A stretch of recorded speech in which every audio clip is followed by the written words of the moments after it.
देखो, ये तो पक्का ही है ना कि तुम्हें एक दिन अभी जिस शरीर में तुम बैठे हो उसे तुम्हें एक दिन छोड़ना ही है। ये तो पक्का है ना। लेकिन किस दिन छोड़ना है ये पक्का नहीं है। ये किसी को भी नहीं मालूम। छोड़ना है, ये शरीर एक दिन छोड़ना है, ये सबको मालूम है ना। लेकिन किस दिन छोड़ना है ये नहीं मालूम है। और सभी लोग ये कहते हैं एक दिन तो ये शरीर छोड़कर जाना ही है, लेकिन किस दिन छोड़ना है ये नहीं मालूम। और जाना है कहते हैं तो कहाँ जाना है ये भी नहीं मालूम। अगर पूछेंगे कि भाई आपको कहाँ जाना है तो बोलेंगे ऊपर। हर एक व्यक्ति बोलेगा ऊपर जाना है। तो ऊपर जाना है तो ऊपर कहाँ जाना है ये भी नहीं मालूम, और किसको जाना है ये भी नहीं मालूम।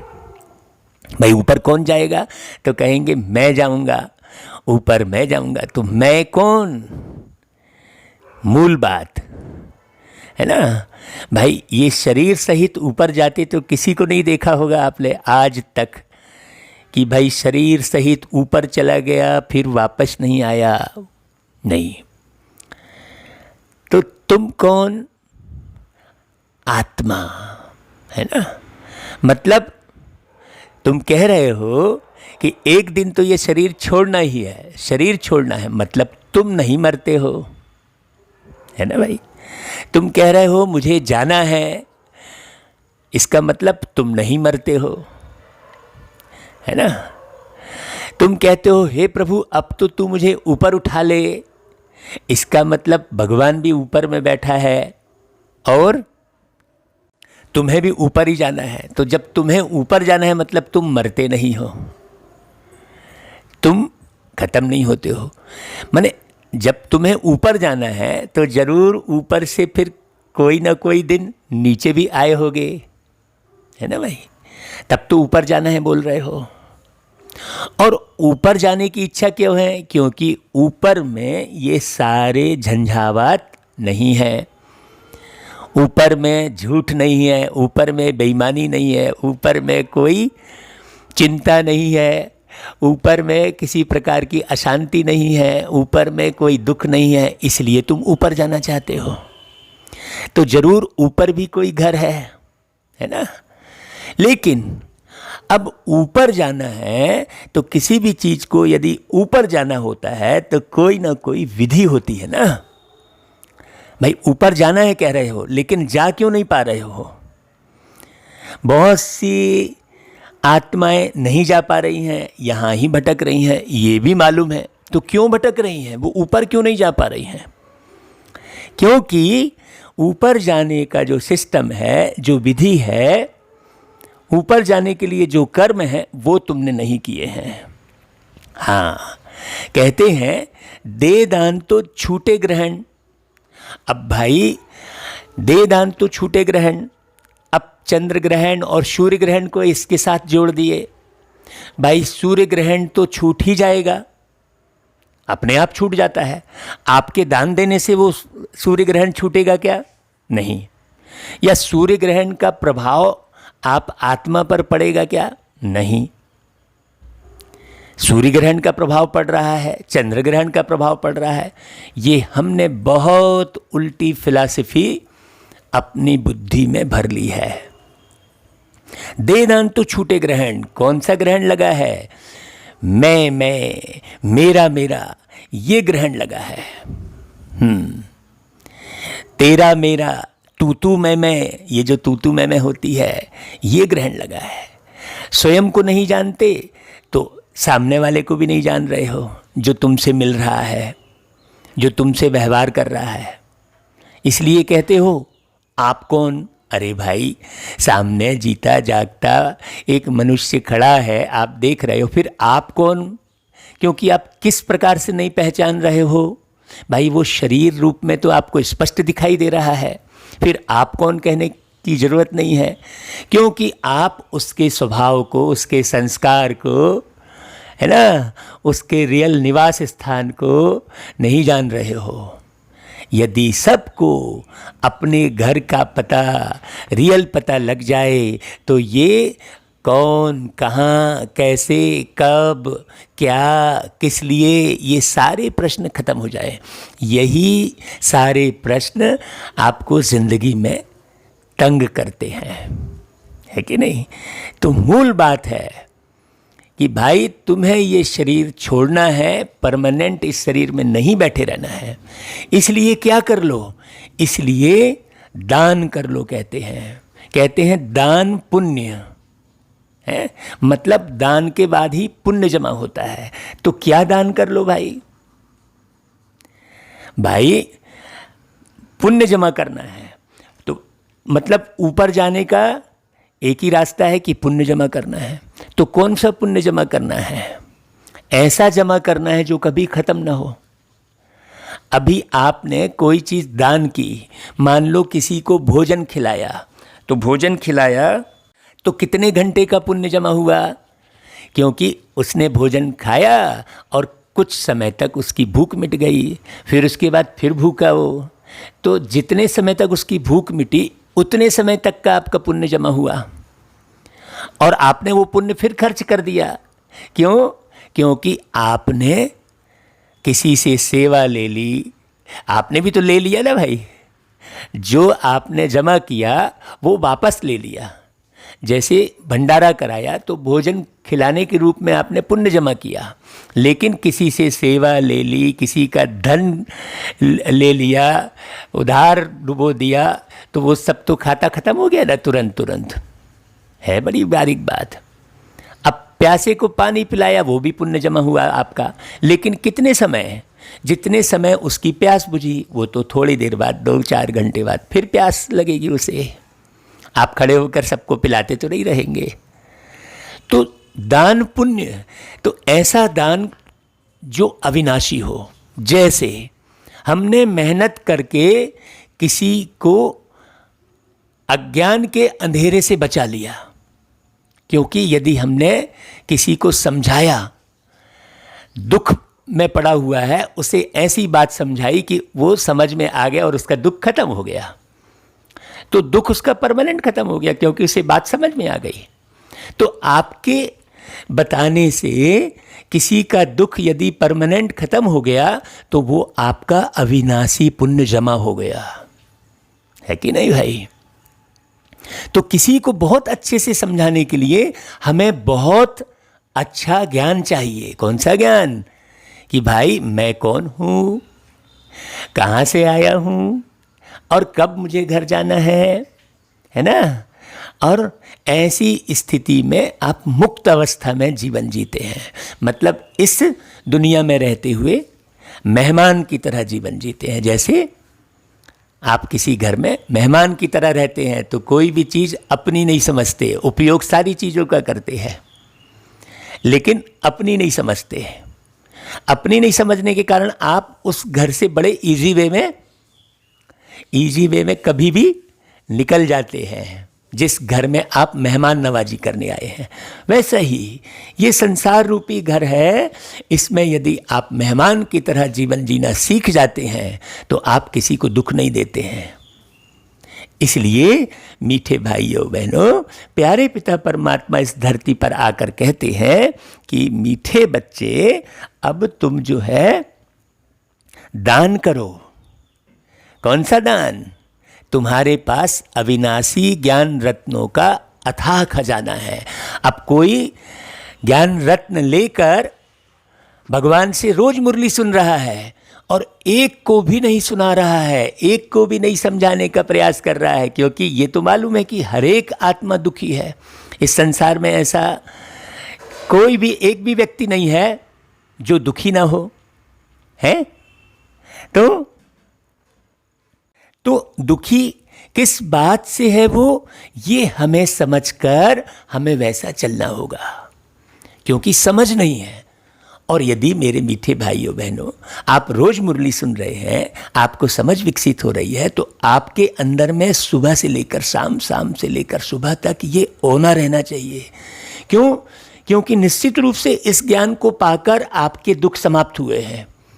अगर इस ज्ञान को पाकर आपके दुख समाप्त नहीं हुए हैं, इसका मतलब आपने ज्ञान जिस कान से सुना है उसी से वापस फेंक दिया है, आपने सेकंड भी नहीं रखा है। यदि आपके दुख समाप्त नहीं हुए हैं और यदि आपको छोटी छोटी सी बातों में दुख की फीलिंग आ रही है, इसका मतलब आपके पाप कर्म समाप्त नहीं हुए हैं। तो पहले तो अपने पाप कर्म समाप्त कर लो। ज्ञान को बहुत अच्छे से सुनकर समझकर इस ज्ञान से ही आप अपने पाप कर्म को समाप्त हुआ महसूस करोगे। तो बाबा कहते हैं कि तुमने खजाना पाया है, रोज बाबा मुरली सुना रहे हैं, तो तुम उसका दान करो। दे दान तो छूटे ग्रहण। जब गुण रत्नों का दान करोगे, ज्ञान का दान करोगे, अपने अंदर विराजमान शक्तियों का दान करोगे, जैसे आपको सहन शक्ति है, तो आप लोगों को बताओ कि आपको कैसे सहन हो जाता है। जिसको सहन शक्ति नहीं है उसे आप यह बताओ कि आपको कैसे सहन हो जाता है। ऐसा है ना भाई, कैसे ज्ञान सुनाना है, सामना करने की शक्ति, जैसे बाबा ने कहा। तो आप हर एक चीज का कैसे सामना कर लेते हैं, आप सामने वाले को भी बताओ, तब तो शक्ति का दान करना कहलाएगा भाई। आप कैसे समा लेते हैं, हर एक बात को कैसे समा लेते हैं। अगर आप समा ले रहे हैं तो आप दूसरे को बताएंगे कि भाई देखो मैं ऐसे समा लेता हूँ, मैं इस विधि समा लेता हूँ। हाँ, आपका बेटा यदि आपको अपमानित करता है तो आप क्या समा लेते हैं? अगर नहीं समा रहे हैं मतलब आपने ज्ञान बिल्कुल नहीं सुना है, या तो ज्ञान सुनकर भी आपने कोई ना कोई पाप कर्म किया है, बाबा की श्रीमत की अवज्ञा की है। बाबा ने कहा बच्चे दृष्टि खराब नहीं करना, और 100 जगह आपने दृष्टि खराब की है। बाबा ने कहा बच्चे इधर उधर का तामसी प्रवृत्ति वाला किसी विकारी के हाथ का ये सब अन्न नहीं ग्रहण करना है, लेकिन आपने ग्रहण किया होगा। बाबा ने कहा कि बच्चे ये मेले मलाखड़े में अपनी बुद्धि नहीं लगाना है, लेकिन लगाई होगी। मेले मलाखड़े में बुद्धि नहीं लगाना है कहा, लेकिन लगाई होगी। बाबा ने कहा कि बच्चे टू मच श्रृंगार में इस शरीर के उसमें नहीं पड़ना है, लेकिन पड़े होंगे आप। इसीलिए ज्ञान को नहीं सुना पा रहे हैं। बाबा ने कहा देखो ज्ञान दान करो, तो दान भी किससे होगा? जो दानवीर होगा। कहते हैं दानवीर, मतलब वीर यानी क्या हो गया? वीर यानी शक्तिशाली, दान करने की शक्ति वाला। नहीं तो हाँ, हमको तो समझ में आ गया, सब आ गया, हमारा जीवन तो बढ़िया हो गया। तो क्या आपको वहाँ सतयुग में अकेले रहना है क्या? आप आ ही नहीं सकते। आप ज्ञान को समझ गए हैं और लोगों के लिए आप जीवन नहीं जी रहे हैं, तो भी आप सतयुग में नहीं आ सकते। क्यों? क्योंकि आपने उस ज्ञान के माध्यम से अपना संगठन तो बनाया ही नहीं है। मान लीजिए दादी ने बहुत मेहनत की, दादी प्रकाशमणि जी ने मेहनत की, और दादी जानकी जी ने मेहनत की, दादी हृदय मोहिनी जी मेहनत की, तो उन्होंने मेहनत की तो उन्होंने अपना फल पाया ना। आप उनकी महिमा करके आप आगे बढ़ जाओगे, ऐसा तो नहीं है। या दादी दादी कह के आगे बढ़ जाओगे, या सोचोगे चलो दादी के साथ मुझे भी रहने मिल जाए। नहीं, किसी के साथ रहने से आपका पुण्य जमा हो जाएगा, आपका जो है पाप खत्म हो जाएंगे? नहीं, ना तो किसी के साथ रहने से पाप खत्म होंगे और पुण्य जमा होंगे, ना तो किसी की महिमा गाने से आपके पाप खत्म होंगे और पुण्य जमा होंगे। आपको बाबा के ज्ञान कि एक एक पॉइंट को एक एक सेकंड के लिए धारण करने का ओना रहना चाहिए, चिंता रहनी चाहिए। ये चिंता फायदेमंद है, तब आपका पुण्य जमा होगा। और जो आपने ज्ञान पाया, जिस विधि आप सुखी हुए, तो आपको ये लगना चाहिए कि सामने वाला भी उसको पाकर वैसा ही सुखी हो जाए। जितने भी लोग आप देख रहे हैं, आप इन आँखों से जितने लोगों को देख पा रहे हैं, वो उतना कर्जा आपका चढ़ता चला जा रहा है। मतलब उतने लोगों को तो आपको ज्ञान सुनाना है, और केवल सुनाना नहीं है, अपने जीवन से दिखाना है। हाँ, हमने वो गीत बनाया था, ईश्वर की सेवा में सब कुछ अर्पण हो जाए, मेरा जीवन दर्पण बन जाए, मेरा जीवन दर्पण बन जाए। मतलब आपके अंदर में ये भावना बैठनी चाहिए पूरी पक्के से कि भगवान की सेवा, भगवान की सेवा कौन सी है? सबको सुख पहुंचाना भगवान की सेवा है, सबके दुख हर लेना भगवान की सेवा है। हाँ, है ना भाई? सबको अपना बना लेना भगवान की सेवा है। ईश्वर की सेवा में सब कुछ अर्पण हो जाए, तो अर्पण, सब कुछ अर्पण किसके लिए हो जाए? बाबा कहता है मैं तो एक दाना भी नहीं खाता हूँ। तो ईश्वर की सेवा में सब कुछ अर्पण हो जाए का मतलब आपका जो तन मन धन और जो परिवार जो आपने बनाया है वो दुनिया के काम आ जाए, यहाँ के लोगों के काम आ जाए। इसलिए कहा कि नर सेवा ही नारायण सेवा है, नर सेवा ही भगवान सेवा है नहीं कहा है, नर सेवा नारायण सेवा है। मतलब आप जितने नर की सेवा करते हैं उतने आप नारायण पद के हकदार बनते हैं। अभी लिस्ट बनाइए आप कि आपने कितने नर की सेवा की है, क्योंकि नर तो सभी हैं, क्योंकि एक नार से सब उत्पन्न हुए हैं। हाँ, सभी वही नार से उत्पन्न होते हैं, तो इसलिए सब नर हैं। अब हार्मोन्स के हिसाब से वो नारी और नर बन जाते हैं। हाँ, क्योंकि ये प्रकृति का एक सिस्टम है कि भाई एक जो है पिंड को, मांस के लोथड़े को संभालने वाला कोई तो चाहिए, तो एक सिस्टम नारी का बनाया हुआ है, एक सिस्टम अलग से नारी का बना हुआ है जिससे वो पिंड को संभाले। बस नारी उस पिंड को संभाल कर एक उसे जो है प्रोटेक्ट करती है ना भाई? हाँ, और नर का काम क्या है? नर का काम है सारे व्यवस्था को संभालना। ऐसा ये सिस्टम बना हुआ है। तो दुनिया के सिस्टम को, देह के सिस्टम को, इस सृष्टि के सिस्टम को, सबको बहुत अच्छे से जानना समझना। ऐसा है नहीं कि चलो कोई भी चमत्कार देखा तो उसके पीछे भाग गए तो हाँ ये भगवान की कृपा है और ये है, तुम्हारा घर मकान बन गया, भगवान की कृपा है, ऐसा नहीं है। ज्ञान को बहुत बारीकी से समझने की आवश्यकता है। जब आप बारीकी से समझेंगे तभी आप दूसरे को समझाकर उसके दुख दूर कर सकते हैं। तो तुम्हारे दर से कोई भी वापस नहीं जाना चाहिए, बाबा ने कहा तुम्हारे दर से कोई भी वापस नहीं जाना चाहिए। इसका मतलब क्या हुआ कि आपके दरवाजे पर आए तो उसे कुछ ना कुछ ऐसा ज्ञान मिले जो वो हल्का हो जाए, वो विचार करने पे मजबूर हो जाए। यदि ये बात इन्होंने जो बोली है जरूर एकदम राइट बात है। ऐसा नहीं कि आपने उससे धंधा व्यापार किया, धन कमाया और भगा दिया, बड़ी बड़ी दुख की बात है। ऐसा नहीं कि उससे तुमने गिफ्ट ले ली और अपने शौक पूरे कर लिए, हाँ टाइम पास कर लिया, उसने तुम्हारा मनोरंजन कर लिया, वाह ये तो बहुत बढ़िया आदमी था, बहुत बढ़िया गीत सुनाया, बहुत बढ़िया चुटकुला सुनाया, आपने उससे मनोरंजन किया और वो चला गया, आपके दर से खाली गया। दुनिया में दर से खाली ना जाए क्या वस्तुओं के साथ जोड़ दिया गया है। वस्तु तो चलो जिसकी जो ज़रूरत है वो कमा ही लेगा, यदि जिसके पास समझ है तो वो वस्तुओं का तो ढेर लगा देगा ना भाई। अब मैं अपना ही उदाहरण दूं तो मैं जब अपने गांव से छोड़कर शहर आया था तो अपनी बुद्धि से अपनी कमाई किया ना। हर एक व्यक्ति कमाई कर लेता है, धन दौलत कमाना कोई बहुत बड़ी बात नहीं है, लेकिन ज्ञान खजाना कमाना, लोगों के दिल जीतना, ये बहुत बड़ी बात है। और कैसे दिल जीतना? गीत सुनाकर दिल जीता वो गीत तो भूल जाएगा, नृत्य दिखाकर आपने दिल जीता वो नृत्य भी भूल जाएगा, ना तो वो नृत्य कर सकेगा। बड़ी सोचने की बात है, आपने कैसे दिल जीता? उसके जीवन का परिवर्तन करके दिल जीता, उसके सारे दुख हर लिए ज्ञान के माध्यम से।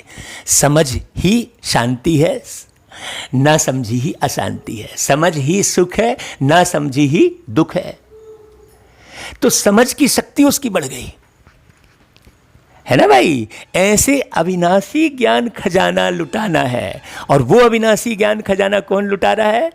जो अविनाशी है, जो कभी दुखी नहीं होता, सुख का सागर है वो, जो कभी अशांत नहीं होता, शांति का सागर है। आपको कनेक्शन किससे जोड़ के रखना पड़ेगा प्रति सेकंड? उस परमात्मा से।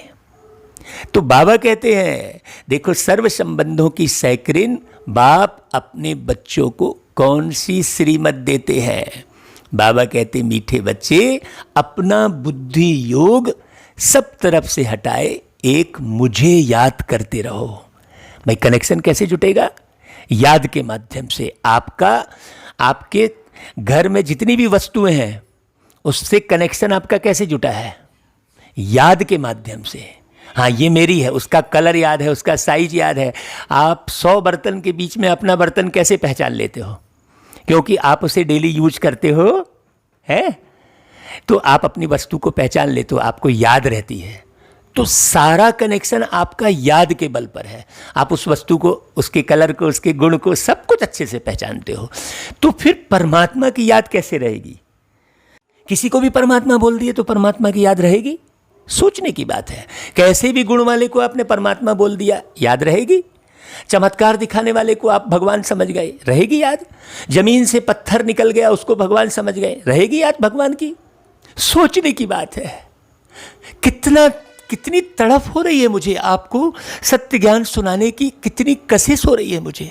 वो बाबा मेरे पीछे पड़े हैं कि बच्चे तुम्हें समझ में आ गया है तो तुम समझाओ।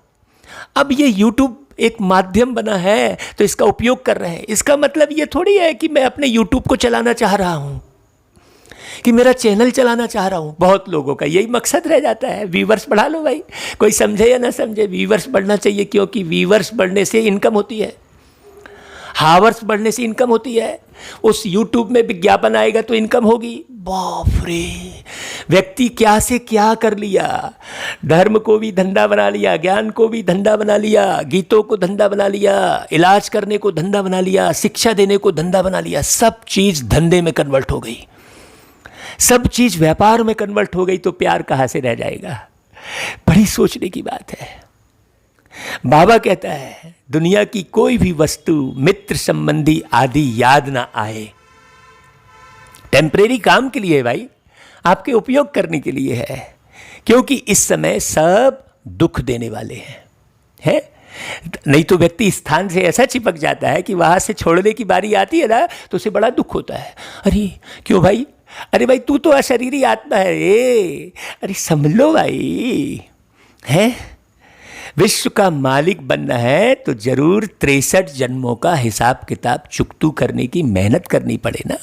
क्योंकि इस शरीर में रहकर भी तुमने बहुत पाप कर्म किए हैं। अब तुम चाहे कितने भी बोलो कि तुमने पाप कर्म नहीं किए हैं, कैसे मालूम पड़ेगा कि तुमने पाप कर्म किए हैं? उस पाप कर्म को स्पष्ट समझाने वाला एक परमात्मा ही है ना। जो कभी पाप कर्म नहीं करता वही एक एक बात राइट बताएगा। नहीं तो तुमने किसी की चीज़ रख ली, किसी से गिफ्ट भी ले लिया और उसके बदले में उसको कुछ नहीं दिया, तो तुम्हारा तो कर्जा चढ़ गया ना भाई। सोचने की बात है।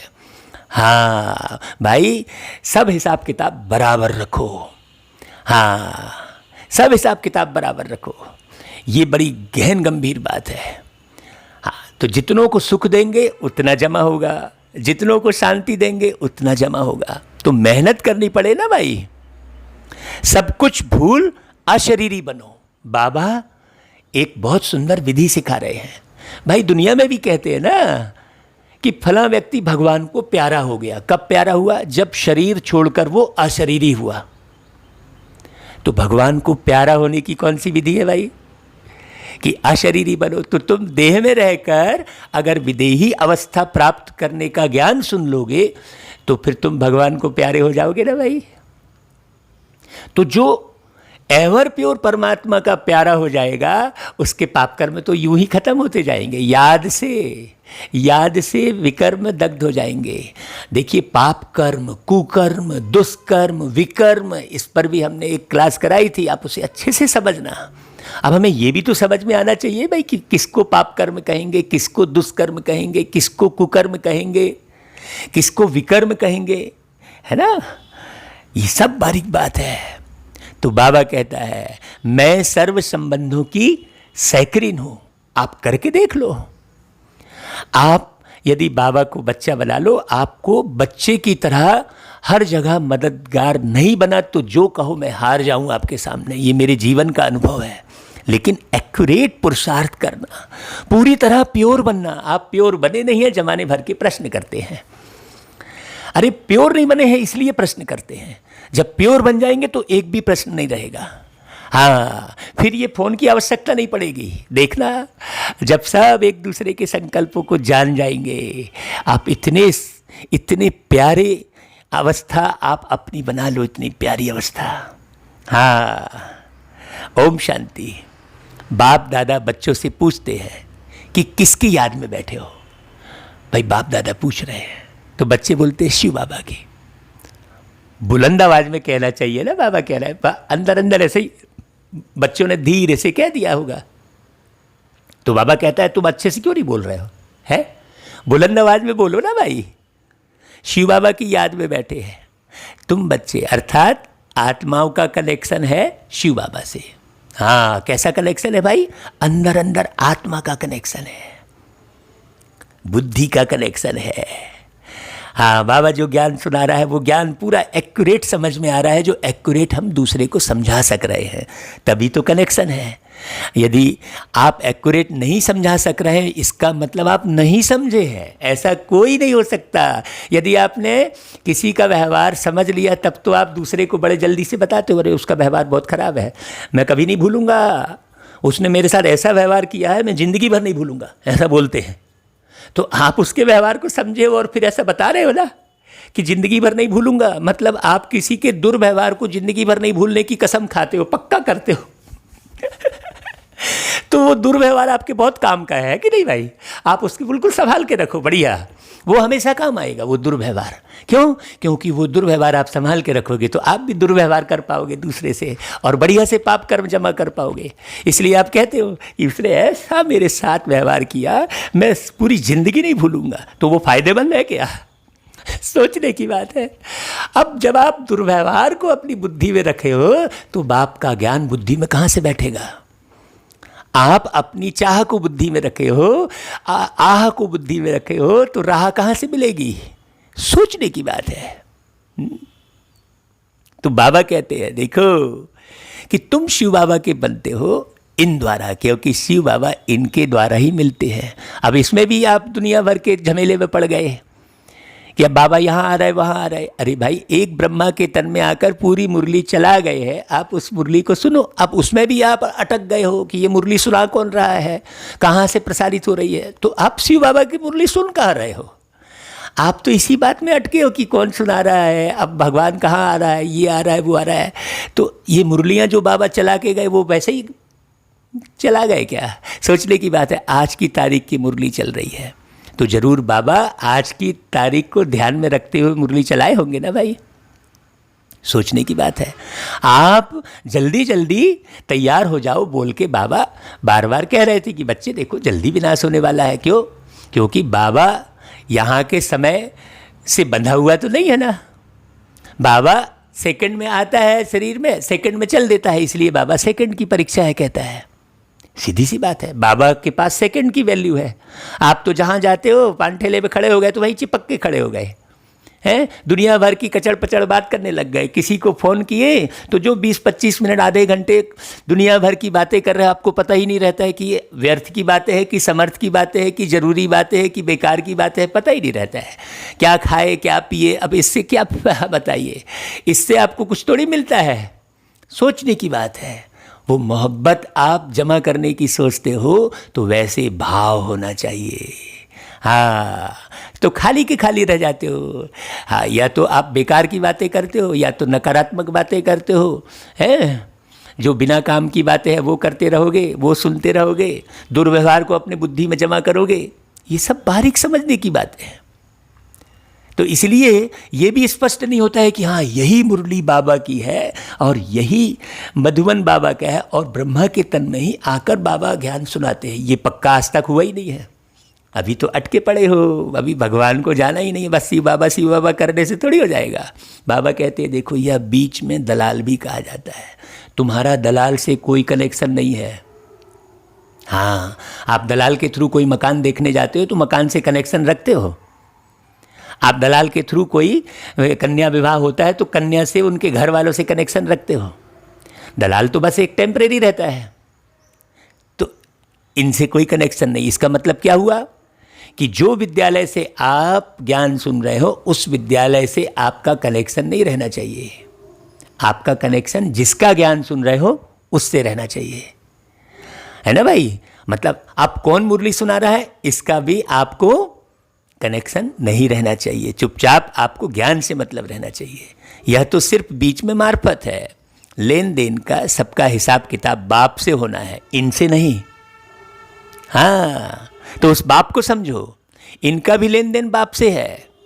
यह भी उस बाप को कहते हैं, बाबा मेरा सब कुछ आपका है, तन मन धन जन सब कुछ आपका। लोगों ने जन छोड़ दिया क्योंकि किसी जन को अपना समझ ही नहीं रहे हैं।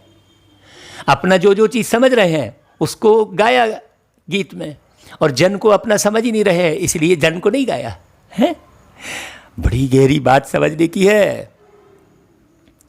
तो यह भी उस बाप को कहते हैं कि भाई मेरा सब कुछ आपका है। तुम्हें भी एक तो निश्चय यह है कि हम आत्मा है, और दूसरा यह भी निश्चय है कि हम आत्माएं अभी परम पिता परमात्मा से वर्षा ले रहे हैं, मनसा वाचा कर्मणा। तो ये निश्चय है ना भाई कि मनसा वाचा कर्मणा, तन मन धन से हम शिव बाबा के मददगार बनते हैं। यह सब कुछ शिव बाबा को अर्पण किया हुआ है। फिर शिव बाबा डायरेक्शन देते हैं, ऐसे ऐसे यह करो। इनको कहा जाता है श्रीमत। तो बाबा रोज डायरेक्शन देते हैं, ऐसे ऐसे करो। तो रोज बहुत ध्यान से मुरली सुनना पड़े ना भाई। बाप खुद कहते हैं, मैं इस पुराने तन में प्रवेश करता हूँ, यह भी पतित से पावन बन रहे हैं। यह किसने कहा? शिव बाबा ने। यह भी पावन बन रहे हैं, इनका भी मेरे साथ हिसाब किताब है, इनके साथ कोई का हिसाब किताब नहीं। हाँ देखो, तुम चिट्ठी लिखते हो शिव बाबा केयर ऑफ ब्रह्मा, परंतु माया ऐसी है जो निरंतर याद करने नहीं देती। माया कौन सी? आपकी चाह। हाँ, जो आपके अंदर इच्छा भरी पड़ी है। तो बुद्धि योग घड़ी घड़ी तोड़ देती है। अगर यही पक्का पुरुषार्थ करेंगे तो फिर दूसरा सब कुछ भूल जाएगा, शरीर भी भूल जाएगा। यह शरीर होगा, परंतु क्या होगा? आत्मा को इन सब चीज़ों से नफरत होगी। हाँ, यह अवस्था जमाने की प्रैक्टिस करनी होती है। अब आप देखो, ढेर सारी चीज़ें आप रखे हो, नफरत है कि प्यार है उन चीज़ों से? जो काम की नहीं है वो भी रखे हैं। हाँ, कई दिखावे के लिए रखे हैं। बहुत सारे लोग बहुत सारी चीज़ें दिखावे के लिए रखे रहते हैं। हाँ, जहाँ थोड़े में काम चल जाएगा नहीं, वहाँ खूब दिखाने के लिए रखे रहेंगे, तो फंसे रहते हैं। बाबा एक एक बात बारीकी समझा रहे हैं। बाबा कहता है, देखो अंत में हमको अपना शरीर भी याद ना पड़े। हाँ, वही बाबा सवेरे से चिंतन करवा रहे थे जो मुरली में था। बाबा कह रहे थे, बच्चे देखो, ये शरीर जब आप छोड़ोगे तो तुम्हें पूरे पाप कर्म दिखाई देंगे तुम्हारे। हाँ, इसलिए बड़ा दुख होगा, रे यार मैंने पाप कर्म तो काटे ही नहीं हैं। शरीर छोड़ने में दुख क्यों होता है? क्योंकि पाप कर्म कटे नहीं रहते हैं। और यदि पाप कर्म पूरे कट गए हैं तो शरीर छोड़ने में बहुत बहुत खुशी होगी, बहुत खुशी होगी। और खुशी खुशी जो शरीर छोड़ेगा वो आगे क्यों? क्योंकि पाप कर्म कटे रही है। आत्मा को मालूम पड़ता है शरीर छोड़ते समय। जब शरीर छोड़ने की बारी आती है तो आत्मा को मालूम पड़ता है। और अपने अपने ज्ञान के आधार पर जब साकार शरीर में रहकर आप जीवन जी रहे, देखो ना भाई, एक मोची बना रहता है, मोची से ऊपर उठ नहीं पाता। एक भिखारी है तो भिखारी ही रहता है। क्यों? क्योंकि उसे ज्ञान ही नहीं है कि किस प्रकार से हम धन कमाए हैं। तो कई बेईमानी का ज्ञान सीख लेते हैं, तो बेईमानी का ज्ञान सीख के वो धनवान बनते रहते हैं, लेकिन पाप कर्म जमा हो रहे हैं, ये मालूम नहीं है। तो शरीर छोड़ते समय सारे पाप कर्म याद आएंगे। इसलिए बाबा कहता है कि अच्छे से याद कर करके एक एक पाप कर्म लिख लो। और जिसके साथ पाप कर्म, दुष्कर्म, दुष्कर्म किसे कहेंगे? दुख पहुंचाना। एक एक को कितनों को दुख पहुंचाया, याद कर करके लिख लो। कैसे दुख पहुंचाया, याद करके लिख लो। माफ़ी मांग लो। हाँ, क्योंकि आत्माएं जो है माफ़ नहीं करती हैं। परमात्मा के पास माफ़ी और जो है कृपा वाली कोई बात ही नहीं है। परमात्मा तो न्यारा है? परमात्मा तो तुम्हारे सुख के लिए धरती पर आता है, ज्ञान सुनाता है, उसी को बाबा कहते हैं ड्रामा अनुसार। देखो बाबा ज्ञान दे रहा है, उसका भी भान नहीं है बाबा को, है ना भाई? तो बहुत समझने की बात है। तो बाप कहते हैं अपने को अशरीरी समझ मुझ बाप को याद करो। ये मेहनत है। मैं सदैव अशरीरी हूँ, तुम भी अशरीरी थे, फिर तुमने पार्ट बजाया, अभी फिर तुमको पार्ट बजाना है, यह मेहनत है। बाबा भी अशरीरी है और बाबा भी पार्ट बजाने आया, लेकिन पार्ट बजाते बजाते बाबा को ये फीलिंग है कि ये तो दूसरे का शरीर है। तो भाई तुम्हारा ये शरीर भी तो दूसरे का ही दिया हुआ है? तुम्हारे माँ बाप ने मेहनत की, सब कुछ किया, तब तो तुम्हारा शरीर बना, तुम उसे अपना समझ के बैठे हो। यही तो बड़ी भूल है। बाबा भी दूसरे का शरीर लिए है, तो तुमने भी दूसरे का ही शरीर लिया है। हर एक व्यक्ति ने दूसरे का दिया हुआ ही शरीर लिया है। तो शरीर का भान महापाप, वहीं से पाप शुरू होते हैं। तो बाबा ने मूल ज्ञान सुना दिया। अब इस पर मेहनत ना करके व्यक्ति जमाने भर की मेहनत में लगा हुआ है। हाँ, तो बाबा कहता है विश्व का मालिक बनना कोई कम बात है क्या? मनुष्य ही विश्व का मालिक बन सकता है, कोई जानवर थोड़ी है। यह देवताएं भी मनुष्य हैं, परंतु इनको दैवी गुण वाले देवता कहा जाता है। ये भी मनुष्य है, मन बुद्धि इनके पास भी है। लक्ष्मी नारायण विश्व के मालिक थे, इन्हों को अपने बच्चे होंगे, वही उनको माँ बाप मानेंगे, सारे थोड़ी मानेंगे। लेकिन अब सारे हैं भगवान भगवान कहते हैं। माँ बाप कौन है? क्या नारायण को बाप बोलते हो क्या? नहीं बोल सकते, यही समझने की बात है। परंतु आजकल मनुष्य अंधश्रद्धा से इन लक्ष्मी नारायण को भी त्वमेव माता पिता कह देते हैं। वास्तव में यह महिमा तो एक निराकार पारलौकिक परमपिता परमात्मा शिव बाबा की है। देवताओं की महिमा गाते हैं आप सर्वगुण संपन्न, परंतु उन्हों की पूजा क्यों करते हैं भाई? यह किसको पता नहीं है भाई। सर्वगुण संपन्न वही महिमा गा दिए तो तुम गुणवान हो गए क्या? उनके गुणों को तुम्हें धारण करना पड़ेगा। तो उनके कौन कौन से गुण हैं ये तो बाप बताएगा ना, क्योंकि वो भी उनके बच्चे हैं। तो बाप को ही मालूम है ना बड़े भाई का क्या क्या गुण है। छोटा भाई तो अभी पैदा हुआ है, तो बड़े भाई का गुण एक माता पिता ही एक्यूरेट बताएंगे, है कि नहीं भाई? हाँ, समझने की बात है। तो लौकिक बाप से भी दुख मिलता है, सर्व का सद्गति दाता तो एक ही है, वही हमारा सब कुछ है। बाबा कहते हैं कि भाई अभी तुम ऐसी महिमा नहीं गाएंगे कि तुम माता पिता हैं। हाँ, तुम जानते हो शिव बाबा वह निराकार परमपिता परमात्मा है, उनसे ही सुख घनेरे मिलते हैं। किसको? मुझ आत्मा को। इस शरीर में जो भी दुख पा रहे हो वो तुम्हारे अपने कर्म है। अब आगे दुख ना पाओ उसके लिए ही बाबा आया है। अब बाबा को छोड़कर आप सारा समय इधर उधर झरमुई में लगे हो, इसकी निंदा उसकी चारी। आप गौर करना बारीकी से कि सारे दिन में किसकी किसकी निंदा किया आपने। ऐसे यूं ही अनायास कर देते हैं, जिससे कनेक्शन नहीं है उसकी भी निंदा कर देते हैं। राजनीतिज्ञों की निंदा किया, अड़ोसी पड़ोसी की निंदा किया, कोई मतलब नहीं है, उससे संबंध नहीं है, तो भी निंदा कर रहे हैं। तो क्या वो पाप नहीं है? बोले हमने क्या किया? आपको बोलेंगे क्या? नहीं मैंने तो कुछ नहीं किया। बोले आप ढेर सारे पाप जमा कर रहे हैं, आप गौर करेंगे तो मालूम पड़ेगा। और सारा समय यदि आप मुरली में रहेंगे तो कोई निंदा करेगा तो सुनते हुए भी नहीं सुनेंगे। हाँ चल भाई, आप वो निंदा करने में उसको मज़ा आ रहा है तो हाँ हाँ कह दिए, ऊपर ही ऊपर ख़त्म। लेकिन अंदर से तो उसके प्रति आपके शुभ भाव ही चलते रहेंगे, आत्म रूप में ही देखते रहेंगे उसको। तो बहुत सारे ज्ञानी बच्चों को ऐसा भी करना पड़ता है।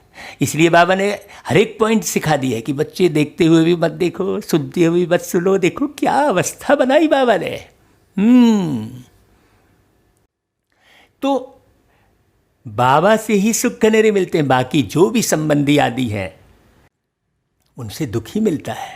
यह तो एक सैकरीन है जिससे सर्व संबंध की रसना मिलती है। कोई कोई उस रस को समझ पाता है, बाकी तो फिर कहेंगे अरे भैया हमारी तो समझ में क्यों नहीं आ रहा है? क्यों? क्योंकि आप झरमोई में लगे और आपको पता भी नहीं लग रहा है। इसलिए बाप कहते हैं मामा काका चाचा आदि सबसे बुद्धि योग हटाए, माँ में कम याद करो। अब सोचो, केवल एक बाप की याद आ रही है क्या? तुम गाते भी हो, दुख हरता सुख करता, सर्व का सद्गति दाता एक ही है, वही हमारा सब कुछ है। लौकिक बाप से भी दुख मिलता है ना भाई, बाकी टीचर है जो किसको दुख नहीं देते। टीचर पास जाकर पढ़ने से तुम शरीर निर्वाह करते हो, हुनर सिखाने वाले भी होते हैं, वह सब अल्पकाल के लिए टीचिंग करते हैं, है ना भाई। भक्ति में भी महिमा एक राम अथवा परमपिता परमात्मा की ही करते हैं, उनको ही याद करते हैं। वास्तव में भक्ति भी एक की ही करनी है। एक साधय सब सधय और सब साधय सब जाय, ऐसा कहते हैं ना भाई। फिर आत्मा भी सतो प्रधान से सतो रजो तमो बनती है। हाँ, बाबा कहते हैं वह एक ही तुमको पूज्य बनाते हैं, एक शिव बाबा। तुम पहले एक शिव बाबा की पूजा करते हो, उनको सतो प्रधान भक्ति कहा जाता है। फिर कईयों की पूजा कर करके फिर सतो रजो तमो में आ जाते हो। तुम समझते हो हम पुजारी बनते हैं, तुम पहले एक शिव की ही पूजा करते हो, फिर कलाएं कमती होती जाती हैं। भक्ति भी सतो प्रधान से सतो रजो तमो बन जाती है। भक्ति भी अभी भक्ति पूरी तमो प्रधान बन गई है। देखो ना भाई, आप भाई मूर्ति की स्थापना करने के लिए लाते हैं तो रास्ते में रैली निकालते हैं तो शराब पिए रहते हैं, और गाने भी देखो कैसे कैसे बजाते हैं। वो गणेश जी का जो है विसर्जन करने जा रहे हैं और बजा रहे हैं नायक नहीं खलनायक हूँ मैं, ऐसा गीत बजाते हैं। सोचिए, हैं दुर्गा जी को भी ले जाते हैं तो भी उल्टे सुल्टे गीत बजाते हैं। हमने तो ऐसा पूरा वीडियो बनाया कि देखो कितनी तमो प्रधान भक्ति हो गई है। अब उससे मिलेगा क्या? सारा व्यापार बन गया है, तो कहाँ से नहीं तमो प्रधान होगा भाई। सारा ड्रामा तुम्हारे ऊपर ही बना हुआ है। देखो सारा ड्रामा तुम जैसा जैसा किए हो वैसा पीछे पीछे सब लोग किए हैं। अब किसी की निंदा करने की आवश्यकता नहीं है।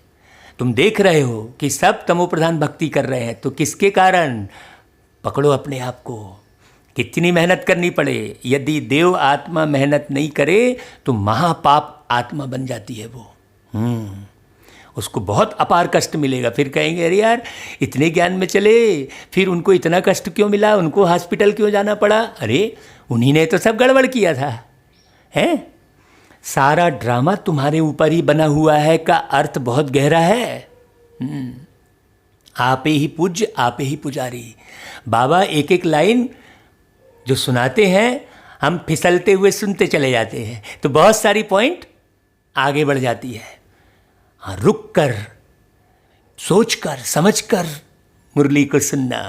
हाँ, ऐसा नहीं लगातार सुनना। आप 4 लाइन सुनो, रोक दो मुरली को और उस 4 लाइन पर विचार सागर मंथन करो, फिर आगे बढ़ो। फिर 4 लाइन सुनो, माने 1 घंटे की मुरली सुनने में आपको 2-3 घंटे लग जाने चाहिए, तब तो। हाँ, नहीं जल्दी जल्दी सुने भैया, मेरे को वो काम करना है, मेरे को वो काम करना है। अरे ऐसा थोड़ी काम बनेगा। हाँ, ये वक्त समय गंवाने का नहीं है। तो उनको ही बैठ बताते हैं बाबा जो 84 जन्म पूरे लेते हैं, उनकी ही कहानी सुना रहे हैं बाबा। सारी दुनिया की कहानी थोड़ी सुना रहे हैं बाबा। हाँ, तुमने 84 जन्म कैसे लिए हैं, हिसाब ही उनका है। जो पहले पहले पूज्य देवी देवता बनते हैं वही पुजारी बनते हैं। बाप कहते हैं मैं कल्प कल्प आकर तुमको पढ़ाता हूँ। तो अब जितने भी कष्ट मिल जाएं तो आपको कभी तकलीफ नहीं होने वाली है। क्यों? मैंने ही सारे पाप कर्म किए। तो दुखी नहीं होगे आप कष्ट में, माथा धर के नहीं बैठोगे, सीना दुख रहा है, ये पैर दुख रहा है, ये फलाना हो रहा है, ये सब धर के नहीं बैठोगे। उपाय करोगे और उससे अलग हो जाओगे। नहीं तो बार बार अरे मेरे पेट में दर्द, क्या नहीं हुआ होगा, जमाने भर के दुनिया के सिम्टम सुनते रहोगे। अरे दुनिया के सिम्टम सुनने से आप फंसे रहोगे बीमारी में। सुनो ही मत, देखो ही मत, बाबा को याद करो। बस दवाई खा लो चुपचाप और बाबा को याद करते रहो। बाप कहते हैं कल्प कल्प आकर तुमको पढ़ाता हूँ और देवी देवता धर्म की स्थापना करता हूँ, राजयोग सिखाता हूँ। गीता में भूल से कृष्ण भगवान वास लिख दिया, तो अब बाबा क्या करे? भगवान तो एक ही होता है। वह तो कहते ठीक कर भीतर कण कण में परमात्मा है, परंतु ऐसे तो हो नहीं सकता। भगवान की तो महिमा अपरम अपार है। कहते हैं हे बाबा तुम्हारी गति मत न्यारी, अर्थात तुम्हारी जो श्रीमत मिलती है वह सबसे न्यारी है। हाँ, श्रीमत कितनी प्यारी, ऐसा गीत है ना। हाँ, बाबा को कहते ही हैं गति सदगति दाता परम पिता परमात्मा, तो बुद्धि ऊपर में जाती है। दुख के टाइम उनकी ही याद आती है। अगर राम सीता बुद्धि में हो फिर तो सारा रामायण बुद्धि में आ जावे, है ना। तुम तो पुकारते ही हो उस एक बाप को, उनकी कोई कहानी नहीं है, सारी कहानी तो तुम्हारी है। सिवाय एक बाप के कोई भी साकारी मनुष्य व आकारी देवता से बुद्धि नहीं लगानी है। देखो स्पष्ट कह रहे बाबा, पतित पावन है ही एक बाप। कोई भी सत्संग में जाकर यही गाते हैं, पतित पावन सीताराम, अर्थ कुछ नहीं जानते। यह सब है भक्ति मार्ग का गायन। अब पतित पावन सीताराम, पूरी रामायण में सीता को भी दुखी दिखाए, राम को भी दुखी दिखाए, सोचने की बात है। तो कौन से सीताराम पतित पावन है ये भी तो समझने की जरूरत है। लेकिन अब भक्ति मार्ग गायन है, सब रावण की जेल में है, भक्ति मार्ग में बहुत भटकते हैं। यहाँ तो भटकने की कोई बात ही नहीं है। बाप समझाते हैं बच्चों को पॉइंट्स बुद्धि में अच्छी रीति धारण करनी है, पढ़ाई रेगुलर करनी है। हाँ, अगर कोई कारण से सवेरे नहीं आ सकते तो दोपहर को आ जाना चाहिए। ये तो बाबा सेंटर की बात कर रहे हैं। अभी तो कितने आप भाग्यशाली हो जो घर बैठे आपको मुरली मिल रही है, किसको तंग भी नहीं करना है, सारा दिन पढ़ा है, कोई भी समय जाकर पढ़ना है। हाँ भाई, दोपहर में आ गए, अब बहनें सो रही हैं तो किसको तंग भी नहीं करना है, बीच में बाबा ने कहा है ना भाई। अब तो तंग करने वाली कोई बात ही नहीं है। अब तो सेवाधारी कितने खड़े हैं पूरे संसार के अंदर में, सब देखो मेहनत कर रहे हैं। या बच्चियां सुबह से लेकर शाम तक सर्विस करती हैं, सारा दिन सर्विस स्टेशन खुले हुए हैं, कोई भी आए उनको रास्ता बताना है। अब सेंटर की बहनों के लिए भी बाबा कह रहे हैं कि भाई, बाबा कहते हैं जिनके माथे मामले नींद कहाँ से आए, है ना भाई। बाबा कहते हैं तो पहले तो बताना है, विचार करो, तुमको दो बाप है ऐसे बताना है। दुख में पारलौकिक बाप को याद करते हो कि नहीं, ऐसा पूछना है। अभी शिव बाबा कहते हैं मामे कम याद करो, मौत तो सामने खड़ा है। यह वही महाभारत लड़ाई है। भल बड़े पदमपति करोड़पति हैं, बड़े बड़े मकान आदि बनाते हैं, परंतु वह रहने थोड़ी है, यह सब तो टूट ही जाने हैं। वह समझते हैं कलयुग की आयु अभी लाखों वर्ष है। इनको कहा जाता है घोर अंधियारा। अब सत्यम शिवम सुंदरम आके एक एक बात क्लियर कर रहे हैं कि कलयुग की आयु लाखों वर्ष नहीं है भाई, हैं। दुनिया में तो दुनिया भर का जो है उल्टा सुल्टा ज्ञान सुना दिया है, तो बाबा को बहुत मेहनत करनी पड़ती है। कोई के पास पैसे हैं, पूछते हैं मकान बनाए, बाबा कहेंगे पैसे हैं तो बल बना लो। पैसे भी तो मिट्टी में ही मिल जाने हैं, यह तो टेम्परेरी है, नहीं तो यह सब पैसे भी चले जाएंगे, कुछ भी रहेगा नहीं, तो बना लो भाई, है। हाँ, फिर उसमें गीता पाठशाला का संबंध रखो, तब तो नहीं अपने लिए ही बनाए पड़े हो बहाना मार के। हाँ, मिट तो जाना है, चलो खा लो, बढ़िया बढ़िया खा लो, मिट तो जाना है, बढ़िया बढ़िया पहन लो। माने व्यक्ति ने फिर क्या कर लिया, वो मिट तो जाना है कि वो किधर उपयोग कर लिया, वो सेवा में उपयोग ना करके वो अपने लिए ही महल बनाना शुरू कर दिया। हाँ, बाबा कहते हैं कि भाई जो तुम्हारे दर पर आए, कोई भी आए, उनको भिक्षा ऐसी दो जो उनको एकदम विश्व का मालिक बना दो। मेहनत इतनी करो भाई। आज हम जैसे अभी यूट्यूब पर आपको एक एक शब्द का एकदम दिल से सुना रहे हैं, पूरा रात जगे हैं कि दिन में आराम किए हैं कि नहीं किए हैं, कोई परवाह नहीं है, एकदम तड़प हो रही है कि कैसे करके सुना ले। तो सबको मालिक बनाने की इच्छा है, वो मालिक आकर सबको मालिक बनाते हैं। तुम्हारे पास अथाह ज्ञान है, इतना कोई के पास नहीं है। तो तुम्हारे पास सबसे साहूकार वह है जिनके पास बहुत ज्ञान रत्न बुद्धि में भरे हुए हैं। कोई भी आए तो तुम उनकी झोली भर दो, तुम्हारे पास इतना खजाना है, सिर्फ यह बोर्ड लगा दो, आओ तो हम आपको सदा सुखी स्वर्ग का वर्षा पाने का रास्ता बताएं। परंतु बच्चों में यह नशा नहीं रहता। हाँ, बहुत सारे बच्चों में यह नशा चढ़ता है। यह बाबा यहाँ सुनते समय कहते हैं कि यहाँ सुनते समय नशा चढ़ता है, बाहर जाने से भूल जाता है। शौक होना चाहिए, इसलिए बाबा ने व्यवस्था की कि तुम बार बार सुन सको। भाई ये जो सोशल मीडिया बना तुम बार बार सुन सको, अब वो सोशल मीडिया भी जो है दूसरा उपयोग करते बैठे हो। अब हमको फ़ोन करते हैं, कहते हैं भाई जी हमने तो फेसबुक उड़ा दिया। अरे उड़ाने थोड़ी है, हमने तो व्हाट्सएप उड़ा दिया, उड़ाना थोड़ी है। आपको उससे सेवा लेनी है उससे ज्ञान भी लेना है कि घर बैठे बाबा कह रहा है शौक होना चाहिए। हाँ, कोई भी आए उनको रास्ता बताएं जो बेड़ा पार हो जाए। तुम्हारे पास बहुत भारी धन है। अब हमारे पास तो मिस कॉल भी आता है तो वो हमको लगता है कि उसको क्या ना बता दूँ, है ना। कोई भी भिखारी आए व लखपति आए तो तुम उनको भी बहुत रत्न दे सकते हो। बाबा यहाँ नशा चढ़ाता है फिर सोडा वाटर हो जाता है। बाबा तुम्हारी अविनाशी ज्ञान रत्नों से झोली भर देते हैं, परंतु नंबरवार है। किसकी तकदीर में है तो पूरी रीति धारण कर लेते हैं। जो धारण किए रहेगा वही सुना पाएगा, और जो सुना और सुना अनसुना करके दुनिया में लगाया कुछ नहीं होता है। अरे सब ठीक है, दुनिया सारी दुनिया तो चल रही है। हाँ, वो तो फलाना बहुत सुखी है, वो तो बाहर रूप में देखेंगे। लेकिन ये गौर नहीं करेंगे कि कोई सुखी नहीं है। हम कहते चलो हम पूरे ब्रह्मा कुमारों को सब घुमाते हैं, एक एक घर जाकर देखो जरा कितने दुखी पड़े हैं। हाँ, तो बाबा कहते हैं कोशिश कर तुम निरंतर याद में रहो। ऐसे नहीं कि सेंटर में जाकर एक जगह बैठना है। किसकी तकदीर में है तो पूरी रीति धारण कर लेते हैं। अब कई जगह सेंटर में जाके बैठ गए, सारा दिन वहीं बैठे हैं। बाबा एक एक बात क्लियर कर रहे हैं। नहीं, चलते फिरते जो भी समय मिले बाप को याद करते रहना है। हथकार दो और दिल यार दो, है ना भाई। अर्थात बुद्धि का योग बाप के साथ हो। बाप की याद से तुम्हारा बहुत कल्याण होगा। 21 जन्म के लिए तुम साहूकार बन जाते हो। बेहद का बाप बेहद का वर्षा देते हैं। 12 स्वर्ग था अब नरक है। हाँ, बाप कहते हैं अब मुझे याद करो तो तुम आत्मा सत्व प्रधान बन जाएंगे। बाप को याद करेंगे तो नशा चढ़ेगा। हमारे जैसा धनवान सृष्टि में कोई नहीं है। वो गीत गाते हैं ना, बन के बाबा आपके हम कितने धनवान हुए, दिल का नाता जुड़ा जब से हर गम से अनजान हुए। हाँ, बन के बाबा आपके हम कितने धनवान हुए। तो बाप ही याद नहीं होगा तो धन कहाँ से आएगा भाई। स्वर्ग में तो तुम बच्चों को अपार सुख मिलता है। शास्त्रों में तो कितनी दंत कथाएं लिख दी है, गाते भी है राम राजा राम प्रजा राम साहूकार, है ना भाई। तो धर्म का उपकार है ना।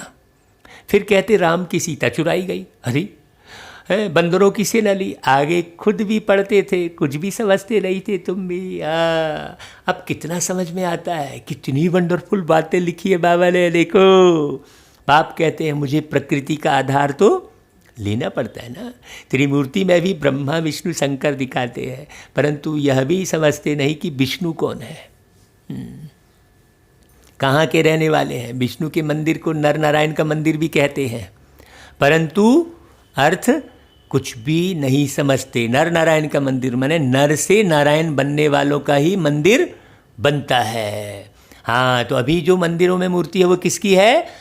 आप बच्चों की है। बड़ी गहरी बात है। परंतु कुछ भी अर्थ नहीं समझ। अभी भी देखो अर्थ समझे हो क्या? विष्णु के यह 2 रूप लक्ष्मी नारायण हैं जो सतयुग में राज्य करते थे। अभी तुम मनुष्य से देवता बन रहे हो। कोई भी आए तो बोलो यह ब्रह्मा कुमार कुमारियाँ हैं जो प्रजापिता ब्रह्मा सबका बाप हुआ। बहुत ढेर की ढेर प्रजा है। नाम तो सुना है ना। भगवान ने ब्रह्मा द्वारा ब्राह्मण रचे। बाप ने जरूर बच्चों को वर्षा दिया होगा ना भाई, कभी ना कभी। तुम बच्चों को विश्व का मालिक बनाते हैं। तुम शिव बाबा से वर्षा पाते हो। एक है लौकिक बाप और दूसरा है पारलौकिक बाप। पारलौकिक बाप को सब याद करते हैं, जाने अनजाने, है ना भाई। अब यह तुमको अलौकिक बाप मिला है। यह तो जौहरी था। हाँ, हीरे के व्यापारी सोने के व्यापारी थे भाई। वो कोई साधु संत तो थे नहीं, कोई गीता पाठी भी नहीं थे जो उनको सारा ज्ञान भरा पड़ा हो, है ना। या थोड़े ही कुछ जानते थे।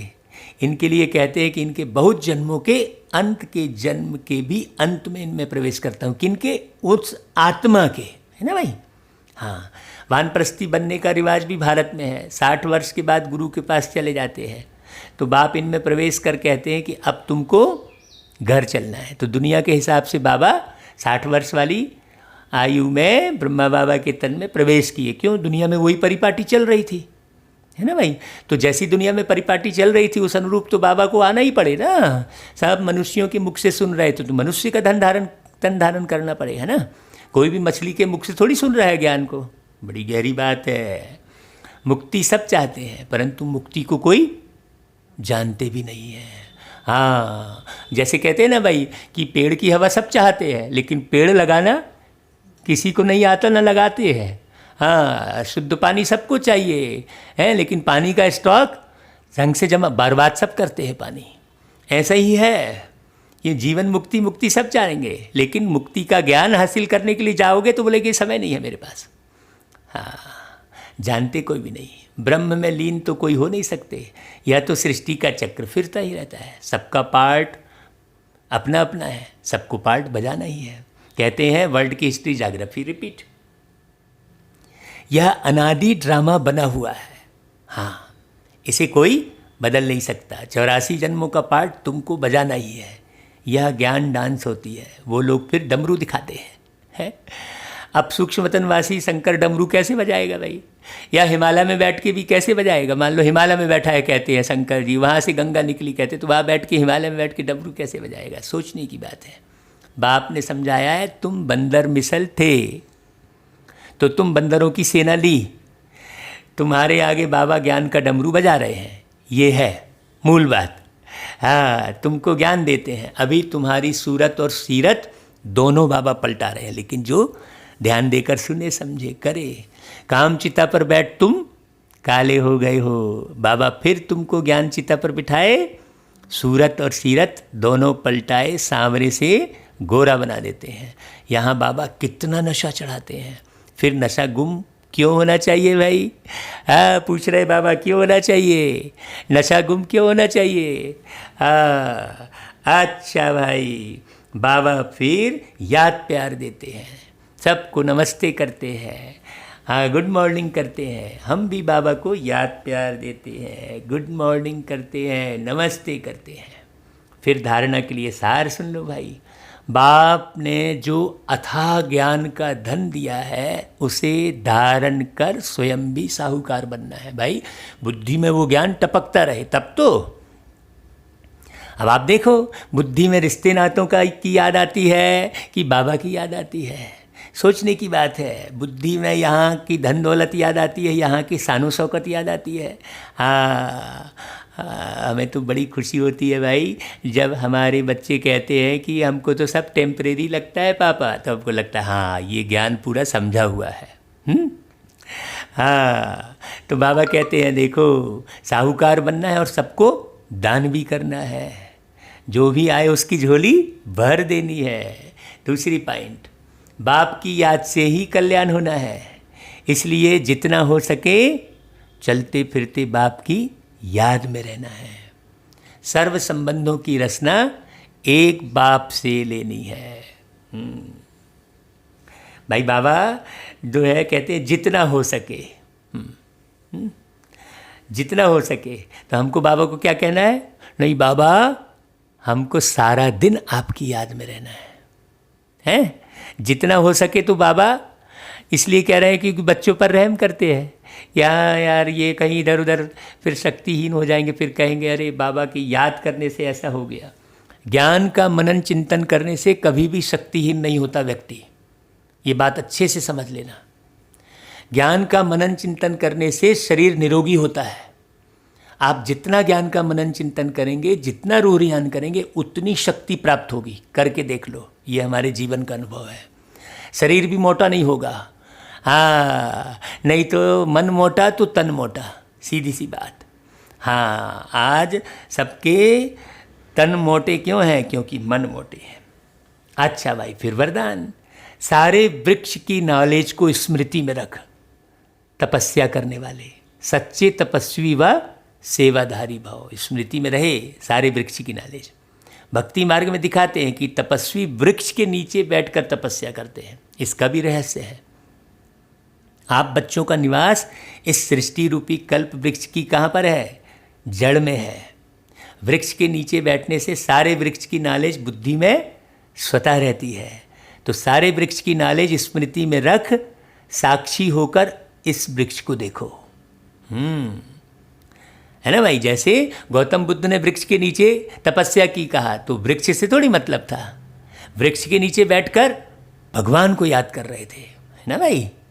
हाँ, वैसे ही साक्षी होकर इस वृक्ष को देखो। इस वृक्ष के पत्ते हिल रहे हैं कि आवाज़ हो रही है, ये सब झमेले में मत पड़ो। तो यह नशा खुशी दिलाएगा और इससे बैटरी चार्ज हो जाएगी। फिर सेवा करते भी तपस्या साथ साथ रहेगी। अच्छा भाई, फिर स्लोगन, तन की बीमारी कोई बड़ी बात नहीं, लेकिन मन कभी बीमार ना हो, क्योंकि तन तो छोड़ना ही है भाई। हाँ, तो कोई ना कोई बहाना तो बनेगा ही छोड़ने का। तो तन बीमार हुआ तो कोई बहुत बड़ी बात नहीं है, लेकिन तन बीमारी के साथ मन को बीमार मत करो। अच्छा भाई, ओम शांति। ये थी भाई आज 16 जून की मुरली, 16 जून 2021।